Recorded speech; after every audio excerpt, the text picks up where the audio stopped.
અરવલ્લી જિલ્લામાં મા અંબાના ભક્તોનો અવિરત પ્રવાહ માર્ગો પર રાત દિવસ ચાલી રહ્યો છે, ત્યારે મોડાસા તાલુકાના જીવણપુર ખાતે આજુબાજુના કચ્છી પટેલ સમાજની બહેનોએ અંબાજી જતા પદયાત્રી ચા નાસ્તો મેડિકલ સેવા આપી ધન્યતા અનુભવી હતી।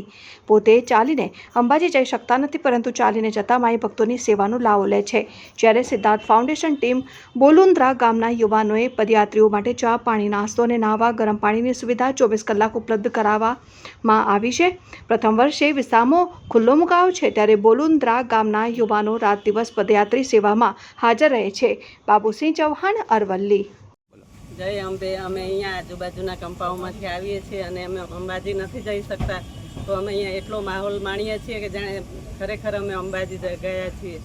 એવી રીતના અમે આ સેવાઓ આપનારને ધન્યવાદ આપીએ છીએ અને દર વર્ષે અમે અહીંયા દર્શન કરવા માટે આવીએ છીએ અને માહોલ માણીને અમે ધન્યતા અનુભવીએ છીએ।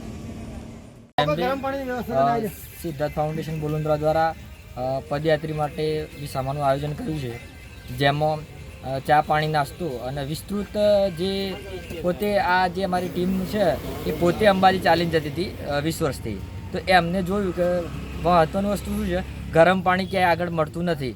ગરમ પાણીના 50 રૂપિયા થયા। અમે એવું વિચાર્યું અમારા સજેસ્ટ થઈને કે પદયાત્રી માટે ગરમ પાણી માટે અવિરત સેવા ચાલુ કરીએ, તો અમે આ પહેલા વર્ષે ચા, પાણી, નાસ્તો અને ગરમ પાણી અને આ વિસામાનું આયોજન કરેલ છે। કયા કયા ગામો તરફથી છે? એક બોલુન્દ્રા ગામ તરફથી જ છે।